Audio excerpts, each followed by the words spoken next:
प्यार का चस्का। शहर के कॉलेज में पढ़ने वाला अमित छुट्टियों में अपने गांव आया तो उसकी माँ बोली, मेरी सहेली चंदा आई थी। वह और उसकी बेटी रंभा तुझे बहुत याद कर रही थी। वह कह गई है कि तू जब गांव आ जाए तो उनसे मिलने उनके गांव आ जाए, क्योंकि रंभा अब तेरे साथ रहकर अपनी पढ़ाई करेगी। यह सुनकर दूसरे दिन ही अमित अपनी माँ की सहेली चंदा से मिलने उनके गांव चला गया था। जब अमित वहां पहुंचा तो चंदा और उनके घर के सभी लोग खेतों पर गए हुए थे। घर पर रंभा अकेली थी। अमित को देखकर वह बहुत खुश हुई थी। रंभा बेहद खूबसूरत थी। उसने जब शहर में रहकर अपनी पढ़ाई करने की बात कही तो अमित उससे बोला, तुम मेरे साथ रहकर शहर में पढ़ाई करोगी, वहाँ पर तुम्हें शहरी लड़कियों जैसे कपड़े पहनने होंगे। वहाँ पर यह चुन्नी पुन्नी का फैशन नहीं है। कहकर अमित ने उसकी चुन्नी हटाई तो उसके हाथ रंभा के सुडौल उभारों से टकरा गए। उसकी छुअन से अमित के बदन में बिजली के करंट जैसा झटका लगा था। ऐसा ही झटका रंभा ने भी महसूस किया था। वह हैरान होकर उसकी ओर देखने लगी तो अमित उससे बोला, यह लंबी चौड़ी सलवार भी नहीं चलेगी। वहाँ पर तुम्हें शहर की लड़की की तरह रहना होगा। उनकी तरह लड़कों से दोस्ती करनी होगी। उनके साथ वह सब कुछ करना होगा तो तुम गांव की लड़कियां शादी के बाद अपने कियों के साथ करती हो। कहकर वह उसकी ओर देखने लगा तो वह शर्माते हुए बोली, यह सब पाप होता है। अगर तुम इस पाप पुण्य के चक्कर में फंसकर यह सब नहीं करोगी तो अपने इस गांव में ही चौका चूल्हे के कामों को करते हुए अपनी जिंदगी बिता दोगी। कहकर वो उसकी ओर देखते हुए बोला, तुम खूबसूरत हो। शहर में पढ़ाई करके जिंदगी के मजे लेना। इसके बाद अमित उसके नाजुक अंगों को बार बार छूने लगा। उसके हाथों की छुअन से रंभा के बदन में बिजली का करंट सा लग रहा था। वह जोश में आने लगी थी। रंभा के माँ बाप खेतों से शाम को ही घर आते थे, इसलिए उन्हें किसी के आने का डर भी नहीं था।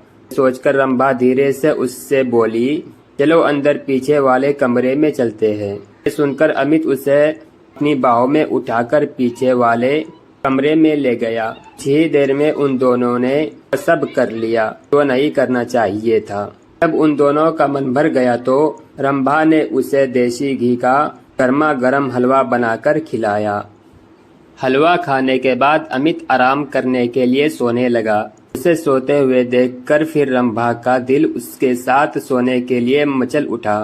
तो उसके ऊपर लेटकर उसे चूमने लगी तो वो उससे बोला, तुम्हारा दिल दोबारा मचल उठा है क्या? तुमने मुझे प्यार का चस्का जो लगा दिया है।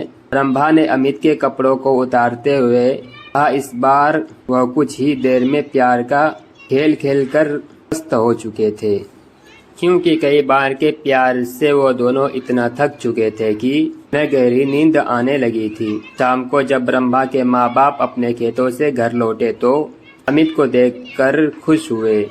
रंभा भी उसकी तारीफ करते नहीं थक रही थी। अपने माँ बाप से बोली, मैं अमित के साथ रहकर ही शहर में अपनी पढ़ाई पूरी करूंगी। सुनकर उसके पिताजी बोले, तुम कल ही इसके साथ शहर चली जाओ, वहाँ पर खूब दिल लगाकर पढ़ाई करो। जब तुम कुछ पढ़ लिख जाओगी तो तुम्हें कोई अच्छी सी नौकरी मिल जाएगी, हमारी जिंदगी बन जाएगी। फिर किसी अच्छे घर में इसकी शादी कर देंगे। आजकल अच्छे घरों के लड़के पढ़ी लिखी बहू चाहते हैं। रंभा की माँ ने कहा। तो अमित बोला, मैं दिन रात इसे पढ़ाकर इतना ज्यादा होशियार बना दूंगा कि फिर ये अच्छे अच्छे पढ़े लिखों पर भारी पड़ जाएगी। रंभा की माँ ने अमित के लिए खाने के अच्छे अच्छे पकवान बनाए। खाना खाने के बाद बातें करते हुए उन्हें जब रात के 10 बज गए तब उसके सोने का इंतजाम उन्होंने ऊपर के कमरे में कर दिया। जब अमित सोने के लिए कमरे में जाने लगा तो चंदा रंभा से बोली, कमरे में 2 पलंग है, तुम भी वही सो जाना। वहाँ पर अमित से बातें करके शहर के रहन सहन और अपनी पढ़ाई लिखाई के बारे में अच्छी तरह पूछ लेना। यह सुनकर रंभा मुस्कुराते हुए बोली, जब से अमित घर पर आया है तब से मैं उससे खूब जानकारी ले चुकी हूँ। पहले मैं एकदम अनाड़ी थी, लेकिन अब मुझे इतना होशियार कर दिया है कि मैं अब सब कुछ जान चुकी हूँ कि असली जिंदगी क्या होती है। यह सुनकर चंदा खुशी से मुस्कुरा उठी। वह दोनों ऊपर वाले कमरे में सोने चले गए थे। कमरे में जाते ही वो दोनों एक दूसरे पर टूट पड़े।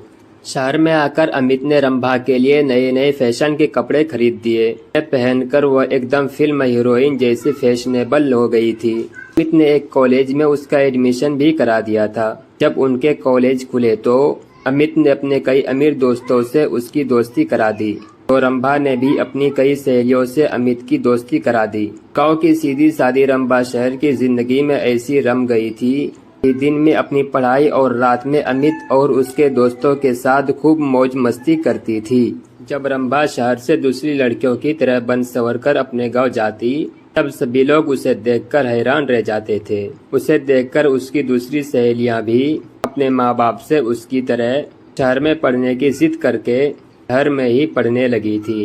अब अमित उस गांव की सहेलियों के साथ भी मौज मस्ती करने लगा था। उसने रंभा की तरह उनको भी प्यार का चस्का जो लगा दिया था।